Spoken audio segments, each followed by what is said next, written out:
Julie Trottier est chercheuse en hydropolitique et gestion des ressources en eau. Elle est directrice de recherche CNRS. Françoise Schetzel, que nous avons eue comme présidente de l'ADEUS, là, elle est en tant que médecin et comme engagée dans les enjeux environnementaux et de santé publique. On va parler de ce paradoxe du médecin, comme on a vu le dire. Xavier Moron, qui est, entre autres, directeur de l'agence de l'eau de cette partie de la France, mais il est aussi un expert en agriculture durable et urbanisme, donc on va l'entendre aussi à ce sujet.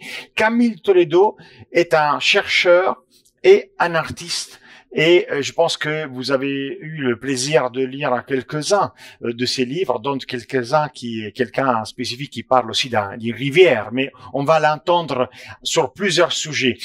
J'aimerais bien commencer par vous, Julie Trottier. En fait, quand j'ai commencé à lire et à regarder vos travaux, j'étais intéressé par ce concept entre demande et besoin de l'eau. Ce concept que vous faites toujours des conférences magnifiques. Vous parlez du cycle de l'eau, comment on ne le connaît pas, alors que je l'enseigne tout le temps, mais je découvre que je ne le connais pas si bien que ça, finalement. Et le temps de l'eau sur la Terre. Mais cette différence, elle est très importante. On parle de partager l'eau. Comment on la partage, dans ce point de vue? Quel type de besoin demande? Merci beaucoup pour l'invitation et pour être là à tous. Alors, la différence entre besoin et demande, c'est très très important parce que pour partager l'eau face au changement climatique, on doit réorganiser notre interaction avec le flux de l'eau. C'est-à-dire qu'il faut toujours considérer l'eau comme un flux et non pas comme un stock, et toujours se poser la question: qui a utilisé cette eau avant moi, le long de sa trajectoire, qui va l'utiliser après moi? Et là, j'inclus les humains et les non-humains. Je dois admettre mon biais cognitif, c'est que les vers de terre sont mes animaux préférés, parce qu'ils utilisent l'eau dans la terre, mais ils ne la consomment pas. Et en fait, on doit multiplier les utilisations non consommatrices et les placer en amont avant les utilisations consommatrices, pour des raisons évidentes. Et ça nous amène à la question du droit à l'eau et de distinguer le besoin de la demande. On a un gros problème dans notre littérature scientifique. Là, je lance la pierre dans mon jardin. Dans notre littérature scientifique, on confond toujours utilisation, consommation, besoin, demande et stock et flux. C'est assez catastrophique.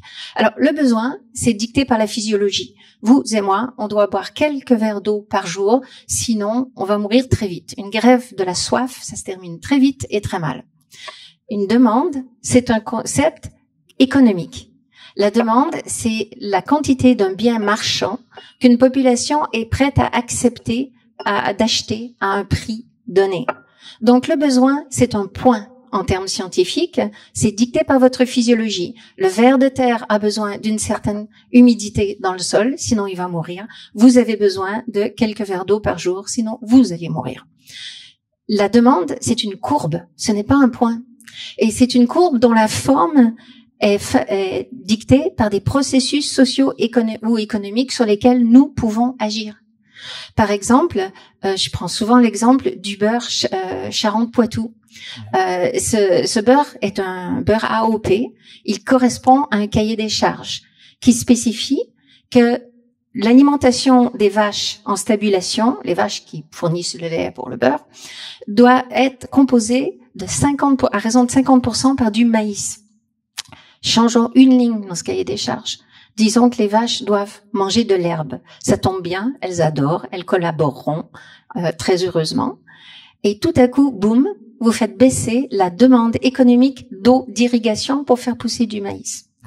Et donc, ce qu'il faut qu'on fasse, si on veut gérer, toute société a le devoir de voir aux besoins du vivant et a le devoir de gérer la demande en eau. On doit distinguer demande économique de besoins vitaux. Et pour l'instant, malheureusement, partout dans le monde, on fait le contraire. Je prends un exemple, c'est l'arrêté sécheresse du Gard 2023, qui spécifiait qu'en période de crise, la préfète pouvait donner une exonération, donc une autorisation de prélèvement d'eau de l'environnement en fonction de la valeur ajoutée produite par cette utilisation de l'eau. Donc, ce n'est pas voir aux besoins du vivant qui prédomine. C'est voir à la demande. Une valeur marchande, littéralement, quelque chose par arrêt préfectoral. Voilà. C'est tout à fait la révolution. Merci beaucoup pour ces précisions. Je vais revenir vers vous. Madame Schetzel, en tant que médecin, Madame le docteur, je dirais à ce point-là. La docteur. Madame,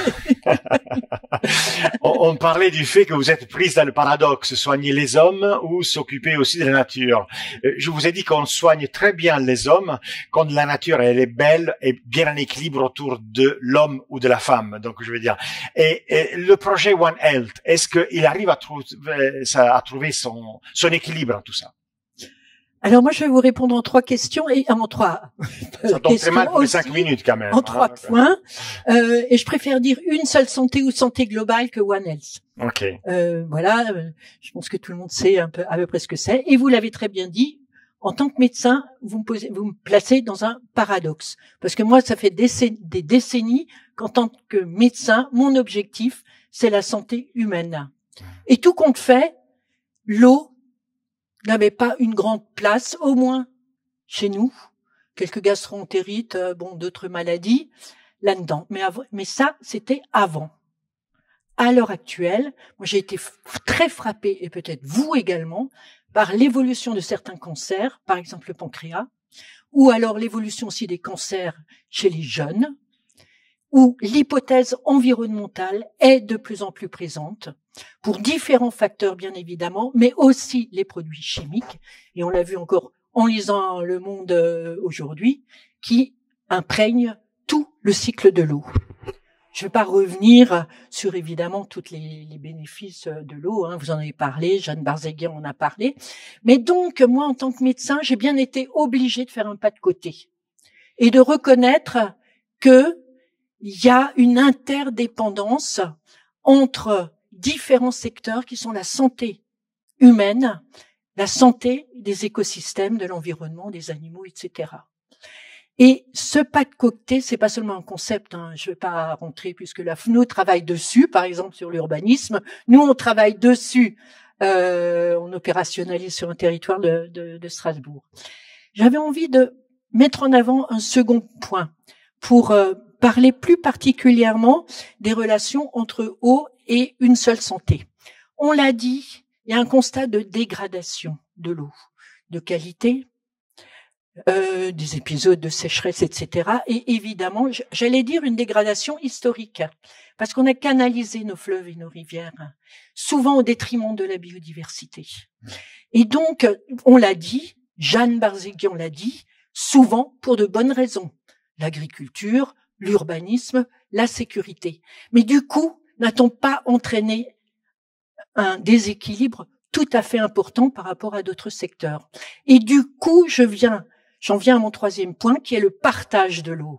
Comment on va partager l'eau dans cette vision une seule santé? Et ça, évidemment, je suis absolument persuadée, je parle aux agences d'urbanisme, qu'à l'heure actuelle, qui l'ont déjà intégré pour beaucoup d'entre elles, qu'à l'heure actuelle, on ne peut parler d'aménagement du territoire sans y intégrer l'eau, et je dirais plus avant, l'eau dans une vision, une seule santé. On sait que ça va pas être évident. L'Alsace, l'eau, ça construit nos imaginaires. L'Alsace, c'est construite sur l'eau. L'ADEUS, évolution de son titre, a mis le Rhin dans son titre. Et donc, il va bien falloir qu'on trouve des chemins pour faire un pas de côté. Et moi, je conclurai en disant que j'espère bien que ce colloque va nous donner des chemins pour réhydrater le vivant, réhydrater les hommes, mais aussi la flore, la faune et nos écosystèmes. Voilà ce que j'avais envie de dire. C'est très très bien. Merci. Je voulais revenir sur vous, Julie, avant de passer. Vous pouvez, hein, on a le droit à rideau ouvert d'applaudir.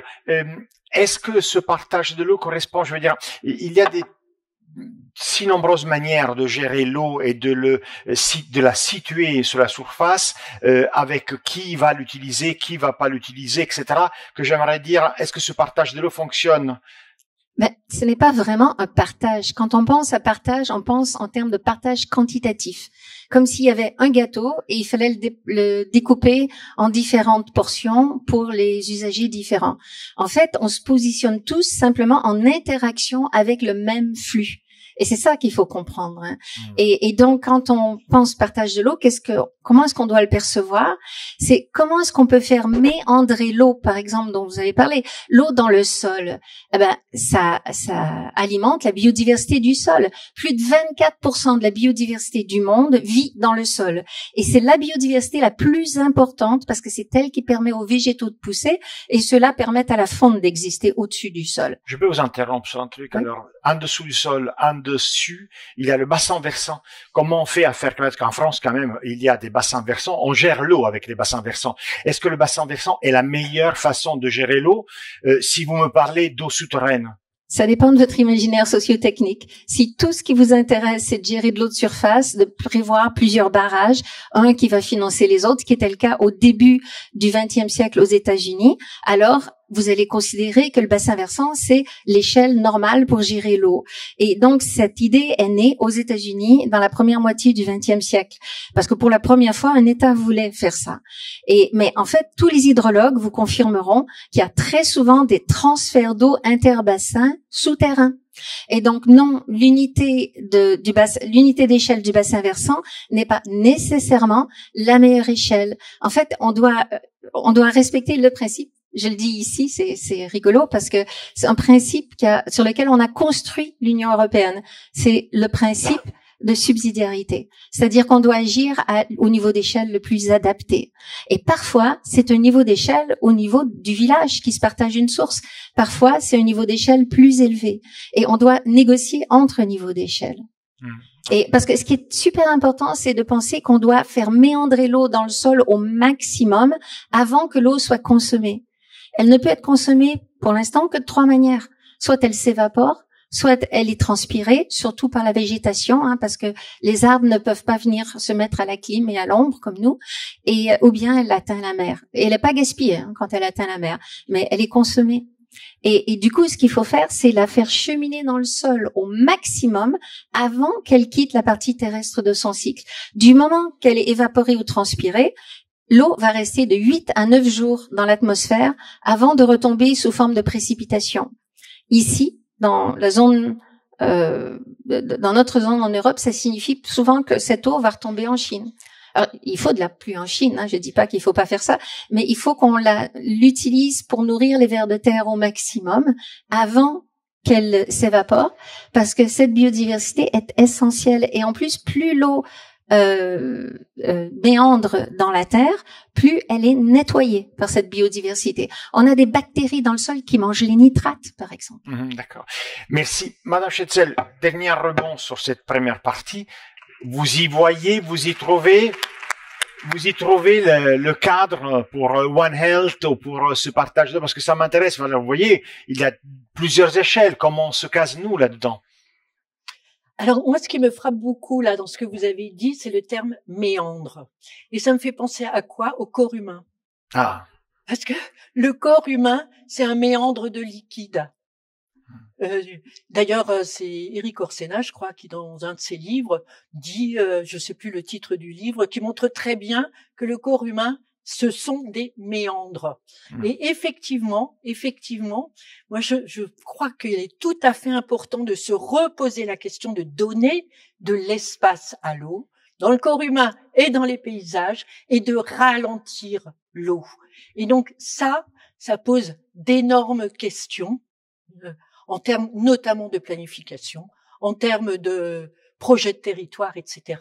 Mais il me semble que c'est une des thématiques qui permet effectivement de parler une seule santé et eau. Et je vous dirais une chose, par rapport aux tensions, bien évidemment, qui ne manqueront pas de s'élever, moi, de mon expérience sur d'autres thématiques, je suis absolument persuadée que les objectifs santé, mais pas seulement santé humaine, santé environnement, santé des animaux, etc. Ce sont des objectifs qui permettent de mettre tout le monde autour de la table. Et je pense en plus que par rapport à ça, les territoires de proximité, c'est plus facile de le faire en proximité, et que les agences d'urbain sont hyper importantes par rapport à ça. Pourquoi? Parce qu'elles sont ancrées dans le territoire, parce qu'elles connaissent les acteurs, et parce que ce sont des tiers de confiance qui sont transpartisanes et qui permettent donc de dézoomer par rapport à des tensions politiques ou politiciennes qui font partie évidemment de notre démocratie. Merci. Est-ce que je peux ajouter une chose? C'est un nom, ce que Madame décrivait, c'est l'hydrologie régénérative. D'accord. Voilà, voyez. Donc on arrive à nommer les choses comme il faut. Monsieur Morvan, là, j'aimerais bien déplacer un peu la discussion, pas de trop loin, mais vous êtes un directeur d'agence de l'eau et vous connaissez très bien l'agriculture, qui est quand même le premier client pour l'eau, dans tous les sens. Vous faites du soutenable. D'ailleurs, je me demande, moi, j'enseigne à mes élèves dans la géographie de l'alimentation que l'agriculture n'est pas soutenable, ça n'existe pas telle qu'elle est. Et comment on fait cadrer tout ça? Désolé, j'adore poser des questions sans réponse, mais ça, c'est vraiment la réponse. Je vais essayer de vous faire une réponse sans question. D'abord, un grand merci à ADEUS et à l'AFNO d'avoir invité à la fois l'agence de l'eau et puis le comité de bassin à être représentés. En fait, si on prend un peu de hauteur, parce qu'on a parlé érosion de la biodiversité, je vais vous donner quelques chiffres quand même. L'érosion de la biodiversité pour les espaces agricoles, c'est à peu près moins 20% du nombre d'espèces d'oiseaux sur les 30 dernières années. C'est sur les 50 dernières années, moins 70% de la masse d'insectes sur votre pare-brise, par exemple. Je sais pas si ceux qui ont plus de 50 ans ont peut-être connu les déplacements en vacances dans le centre de la France. Quand vous arriviez au camping, à l'époque, il fallait nettoyer le pare-brise. C'est plus le cas aujourd'hui. Donc voilà, moins 75% de la masse d'insectes globale en Europe. Changement climatique, plus 1,3 degrés selon les spécialistes par rapport à la dernière période industrielle. On est en train de préparer une trajectoire à plus 4 degrés. Pour les rivières du bassin rameux, c'est aujourd'hui déjà moins 15 à 20% de débit en moins.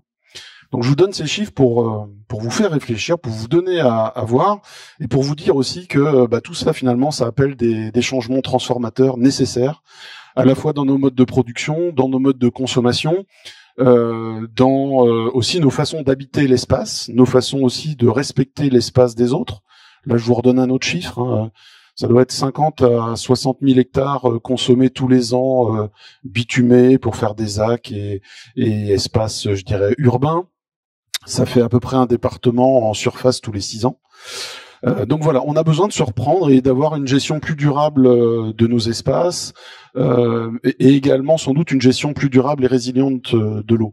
Vous appeliez les aspects agricoles. Donc forcément, l'agriculture, elle a un double rôle. D'abord, elle fait partie du problème puisque on a des pollutions diffuses en nitrates, en pesticides. Mais elle fait aussi, à mon avis, et surtout partie de la solution parce que quoi de plus fondé sur la nature que de faire produire notamment des végétaux. Donc ils ont aujourd'hui, nos agriculteurs, à la fois un défi climatique à relever, un défi d'adaptation technologique, un défi agronomique, essayer notamment de maintenir les sols le plus vivants possible, et puis un défi sociétal parce que la société renvoie à l'agriculture une image. Parfois, on préfère le bio à l'agriculture conventionnelle. En tout cas, voilà, il y a ce rôle de discussion. Le rôle de l'agence de l'eau, c'est d'être le lion dans tout ça, de mettre les agriculteurs à la fois en responsabilité sur les pollutions diffuses, mais aussi en responsabilité d'accompagner, de les accompagner dans une transition écologique, agroécologique. Alors on fait ça à plusieurs titres. D'abord, on les aide sur les mesures agro-environnementales et climatiques pour les préparer. Donc ça se passe par des subventions. Notamment, l'agence de l'eau subventionne tout ce qui est maintien des prairies. On a vraiment une action forte sur le maintien des prairies parce que à l'échelle du bassin, mais sans doute à peu près à l'échelle de la France, on perd sur la France, ça doit être à peu près 1 million de vaches tous les ans en ce moment. moitié vache allaitante pour la viande et moitié bovin lait pour le lait et les produits laitiers.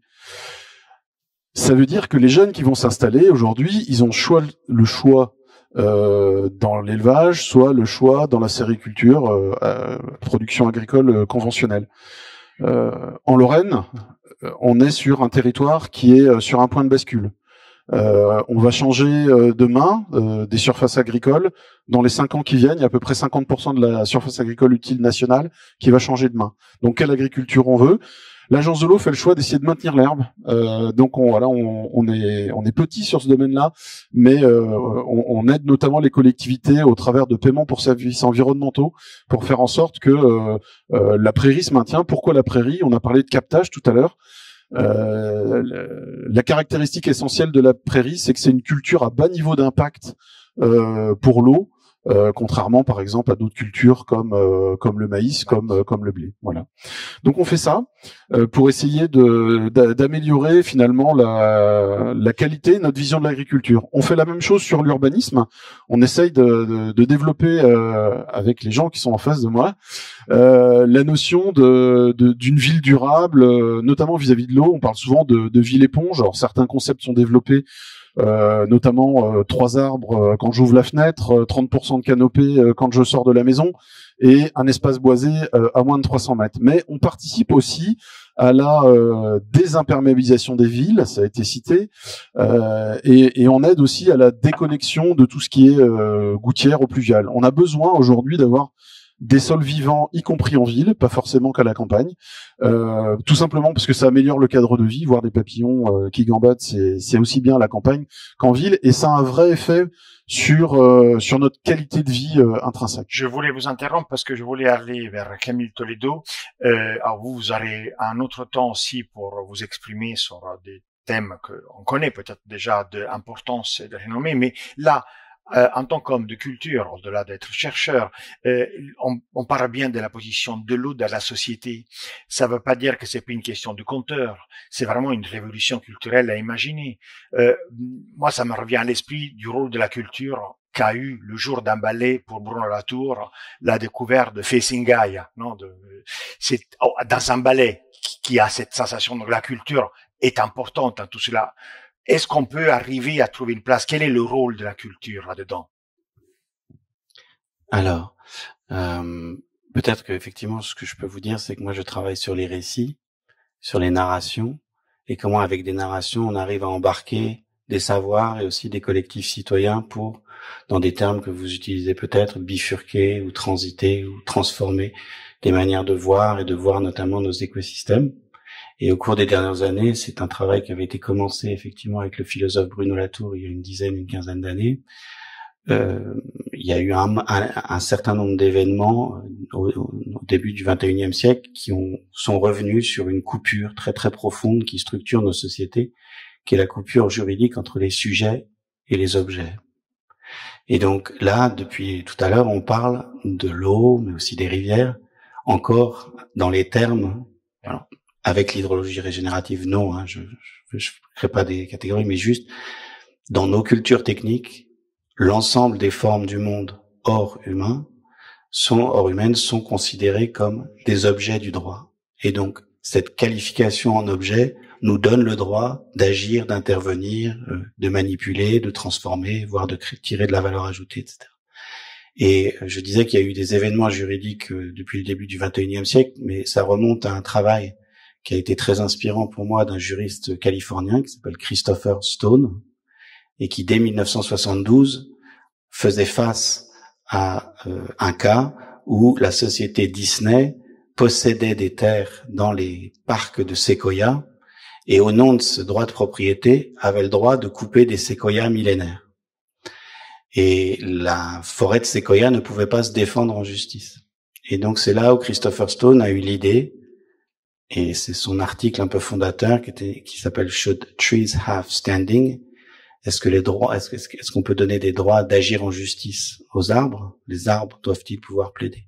Et il a imaginé une bascule juridique dans nos mondes où des formes considérées comme des objets deviendraient des sujets du droit.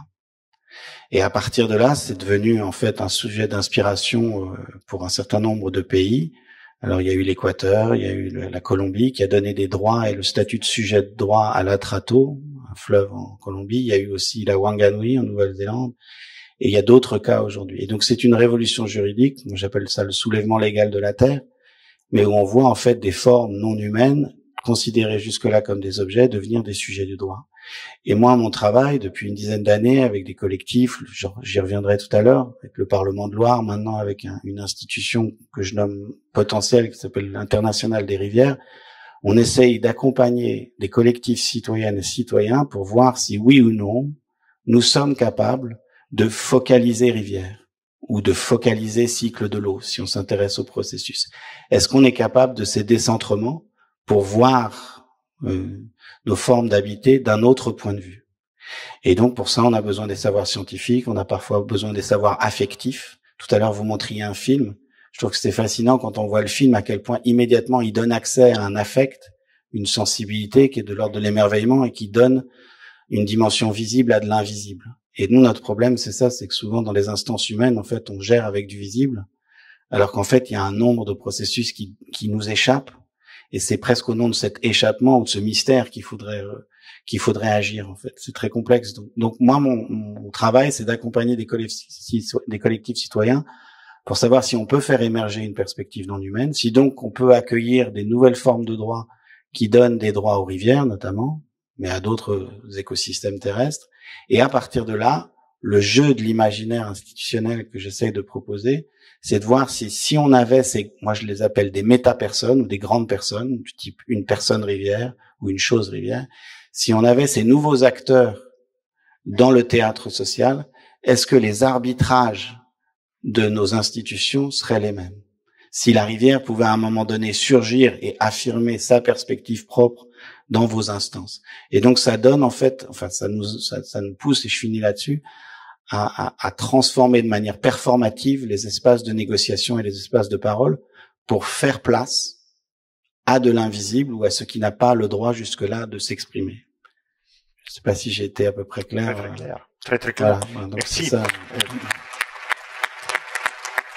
Effectivement, sur les sujets, les objets, souvent on tutelle beaucoup plus un tableau de Guido Reni ou Léonard et non pas une séquoia du millénaire, parce que là vous pouvez la couper, alors qu'un tableau, même si vous avez cette propriétaire, vous pouvez pas le détruire, parce qu'on considère les dégâts que vous allez faire à la communauté en le privant de ce bien culturel. Et c'est vrai qu'on doit vraiment recentrer complètement notre perception des objets définis encore tels naturels par rapport à ces sujets naturels.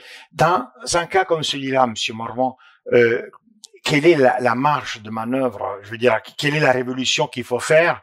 Bon, je ne veux pas stigmatiser les agriculteurs, les pauvres, mais je veux dire tous les gens qui opèrent dans le cadre d'une nature qui, disons-le, quand vous parlez d'agriculture qui a besoin de la nature, il n'y a rien de moins naturel dans 1000 hectares de maïs. Grosso modo, n'est-ce pas? Qu'est-ce que vous en pensez?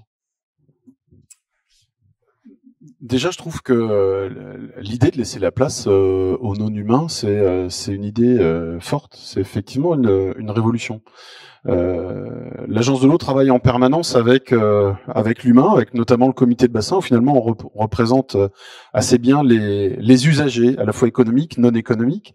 Dans nos usagers non économiques, on a notamment les représentants d'associations de protection de la nature, qui, d'une manière sans doute indirecte, participent à la voix du non-humain. Mais on a certainement moyen d'améliorer les choses.